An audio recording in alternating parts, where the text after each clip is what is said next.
Hello, everyone, and welcome again to Compass One Connections. I am your host, Tommy Kane. Thank you so much for joining us on our podcast. We really appreciate you tuning in when we send these out. And today, folks, we've got a pretty cool podcast in line for you. We're going to be talking to Amanda Thompson, the CEO of E15. And you're probably like me. I've heard E15 spoken a lot from Bobby Cute or other people in the business and our marketing folks. But what exactly is E15 and what do they do for us with Morrison and our Compass One Healthcare? Well, we're about to find out. Amanda, thank you so much for joining us today.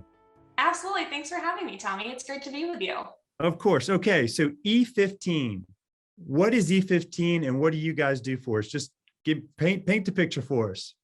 Absolutely, Tommy. So we're an in-house analytics firm that really specializes in driving decisions with data. So we started as a part of the Levy Restaurants Group back in 2014, where we were taking that same data-driven methodology that teams were using to enhance their performance and starting to bring that into the venue experience. And since sort of that evolution, when we started over 7 years ago now, we've continued to bring that data-driven lens to decision-making across Compass Group, including the healthcare business with Morrison and Compass One, where we do a lot of different things, whether it's business insights and analytics, where we're looking at performance data, operational data, looking for patterns and making sort of signal from the noise, if you will, or visualizing data through data-driven dashboards so that we can start to see different patterns or how we might benchmark against other parts of our business, to consumer insights and understanding what patients care about, what nurses and doctors need from us on a hospitality standpoint, day in, day out, and really being that thought partner and helping to drive strategy, leveraging a lot of different data, whether it's in-house data, syndicated data, third-party data, to make better decisions. Wow. That was a lot, but you guys are really, it's fascinating when you stop and think about it. The whole world of analytics, right, am I right in saying like within the last decade, it's kind of really blown up and everybody's really crunching numbers, and especially like in the sports world, you hear it a lot with the sports teams breaking down, like, in baseball, which way a batter's going to hit a ball, all that kind of stuff. It's all analytics and numbers driven, but it's just fascinating to me that it's becoming such a prominent thing in the workplace and what you guys do for us. But it makes a lot of sense because our customers are coming in. What are they ordering? What's their tendencies? What makes the most sense? Tell me a little bit about the value just that you guys really bring, especially to Morrison when it comes to like our retail and our patients, and how that has really shaped and how we do business over the last couple of years. Yeah, it's been really interesting. The journey that analytics as a topic has gone on over the past probably 20 plus years at this point is sort of starting from very quantitative heavy fields where you would see really analytics come through in more scientific settings or within really rigorous examples within the financial industry, quant farms, when you're doing proprietary trading, that sort of mentality, and then seeing it come into other industries. Moneyball is the easiest way to think of this, when you saw analytics really move into a space where statistics and tracking of data within sports has been something fans love to do for a really long time, and announcers did, but it had never really been harnessed to think, what can this tell us? Are certain players better in certain positions? Or how is the best way that we can really focus our market cap and make sure that we're spending our dollars as effectively as possible to maximize for performance? And so that's really the same mentality that we take, even as it applies to food and hospitality. And so some of the things that we do, I think that are easiest to think through would be within a retail environment is, what should you have on your menu? So we can look at that from what's actually selling in your menu so that we can understand consumer behavior in real time. What are consumers purchasing when they're on site in venue with you in a hospital? But then also looking outside of that, where for one, we can look at the rest of the Compass portfolio, where we might have a corporate dining location just down the street or a college campus 2 miles down the road, where we can see where different generations might be dining. How are their purchasing habits and behaviors different, as well as looking at syndicated partner data from groups like Nielsen, GFK MRI, Kantar, Data Central, and others, where we're constantly looking at what's going on menus, how are flavors and cuisine trends changing over every month, every quarter, every year, starting to understand how even demographics within an area are shifting so that we can start to anticipate here's where, parts of our menu might need to evolve, whether it's physically changing certain items within a category or offering brand new categories on their own. That's really, I think, where our data and sort of viewpoint on data shines, is taking something where first level is, what are the insights we can quickly give you on this? It's looking at KPIs or key performance indicators, metrics of different ways of what's your average check, or how many transactions do you do during a peak period at lunch, but then starting to press that further into what is driving that, so that we can understand how do we want to then pull different levers to increase things like performance or participation, increasing revenue, decreasing costs, and the like. Wow, it's just, I mean, it really is fascinating to me, Amanda, because I've always been kind of a numbers person, and I was a sports guy all my life. So the numbers kind of have come naturally as far as just always breaking them down. But I think it's just fascinating. And I have to ask you, so when you go into like, and you study a certain account or so, let's say for Morrison, once you kind of break it down and study it all and get it kind of narrowed in, is that the end of it? Or do you guys constantly kind of keep monitoring it and keep shaping it and trying to tweak it as we go along? I mean, where does it, is it an ongoing process? It never stops?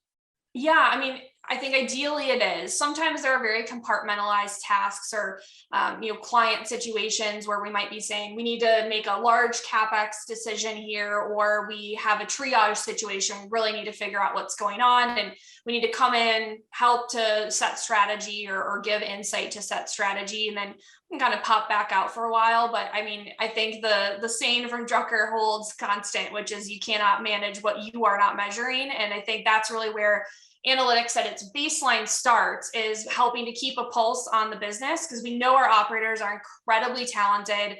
They're very experienced, but there's oftentimes so many variables at play that a computer and an algorithm can see that a human just simply can't process. And that's where I think analytics is really headed for us internally in Compass at large, and specifically for Morrison and Grothel, is starting to figure out what are some of those leading indicators, those little signals that start to track into bigger changes in the business, so we can anticipate when those are coming, whether they're good or bad, and then use those as opportunities to either write strategy or find best practices and move them to other parts of the portfolio.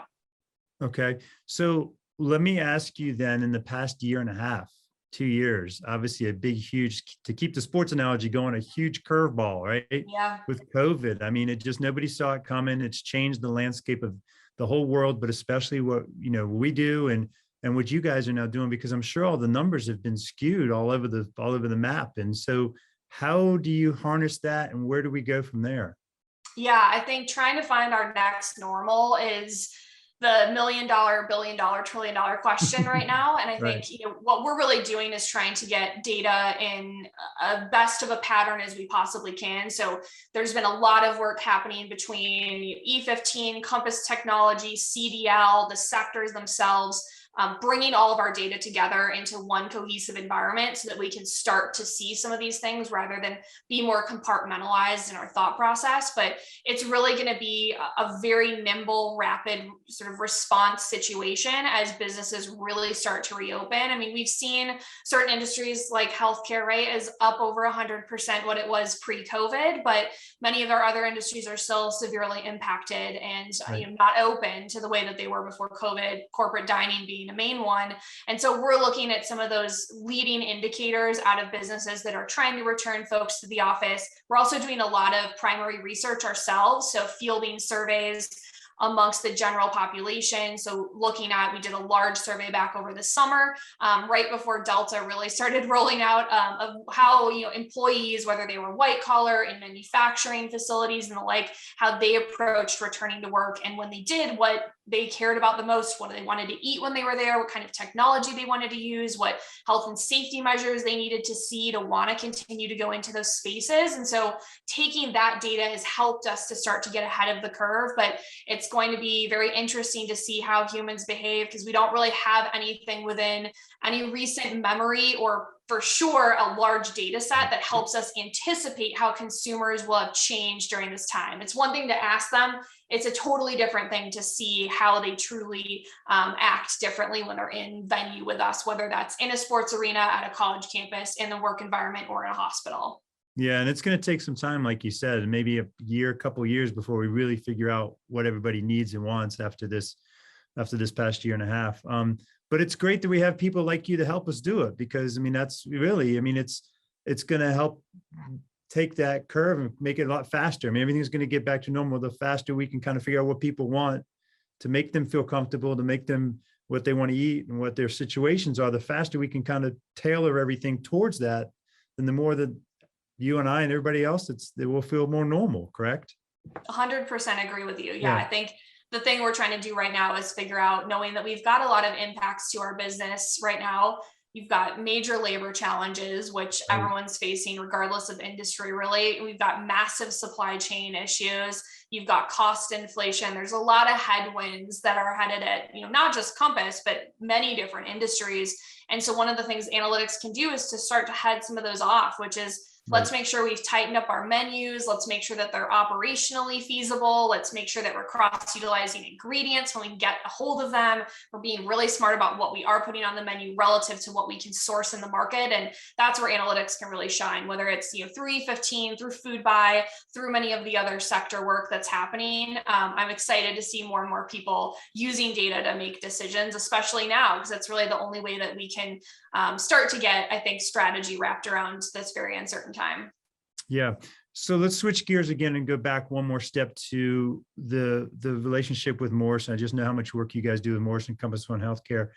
What's the future like for Morrison and Compass One Healthcare and with E15? I mean, I know you've said it's obviously an ongoing process and you've got to continue to evaluate and continue to do the analytics, but what do you see as the future, and what do you see like the next steps for analytics and what you guys do with E15 that relates directly to us?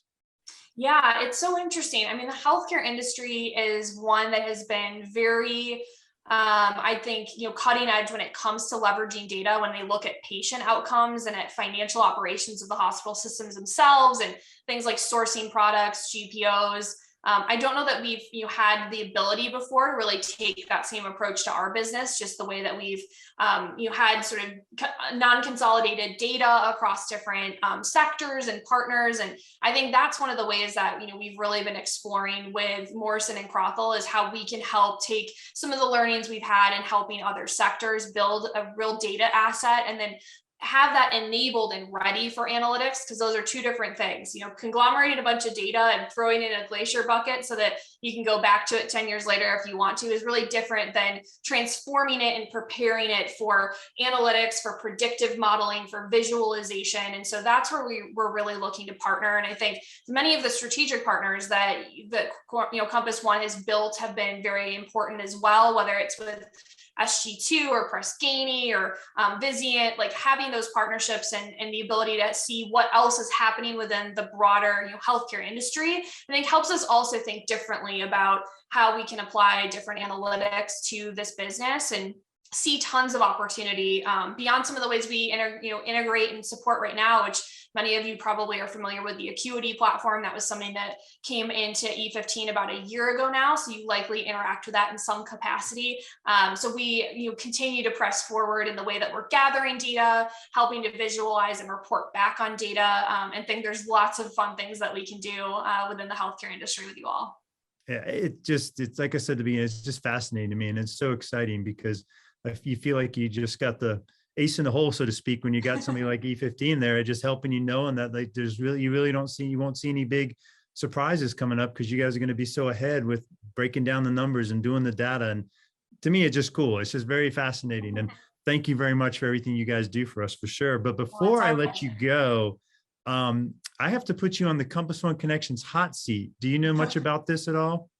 No, but I'll try to be prepared, as prepared as So I it's can. 60 seconds, and we're just going to ask you some fun questions to get to know Amanda Thompson a little better. And we obviously know your role as the CEO of E15, and you're extremely intelligent and really good at your job. And now we want to get to know you as a person a little bit, and going to ask you some fun questions. So I'm going to put a minute on the clock. All right. And rapid fire questions. Are you ready? I'll do my best. You'll see the nerdette side of me come out now. Here we go. All right, we're starting. So, favorite fruit to eat? Oh man, a real eyeball one, persimmons, but I also have gotten into like fancy, like very local bananas. So tropical as a theme, I would say. Lake or pool if you had to go swimming, what would you prefer? Oh, pool. There's creepy stuff maybe deep in that lake. Favorite Halloween costume you ever wore in your life, maybe recent or as a kid? Do you have one that just stands out, Halloween costume? Okay. I would have said I was a bat like 3 years in a row as a kid. I thought bats were fascinating. But about 4 years ago in E15, we did a Halloween costume and we all made wacky, waveable, inflatable arm guy costumes with big googly eyes. That's probably my favorite. I love it. Favorite character on the show Friends? Do you have a favorite character? Okay, I went to college to be a paleontologist. So from a career perspective, I would say Ross. From a like, I would say just psychological perspective, probably Chandler. That's awesome. Last question. What's your favorite thing to do with your free time? Oh man, there's a lot because I am nerdy. I collect plants. I have a lot of different plants. So I even have an app to tell me when to take care of my plants. So that's a big piece of it. I otherwise I spend a lot of time with my partner and our cats, and we play different games. I play PlayStation because I am truly a nerd. So there's a lot of different things. I love the honesty. It's fantastic. Well, Amanda, thank you so much for your time today. And thank you for shedding some light on the wonderful world of E15 and what you guys bring to the table for us. I know it's a fantastic marriage between Compass One Healthcare and Morrison and what you guys do, and it's done nothing but wonderful things for us from a business standpoint. So thank you very much for your time today, and thank you for what you guys do. It's such a pleasure to be with you today, Tommy, and just thanks to all of the Morrison and Crothwell team. I think we are better with our partnership with you and love getting to work with you and really change the face of this industry. So look forward for lots more collaboration to come. Likewise. Thanks again, Amanda. Thank you.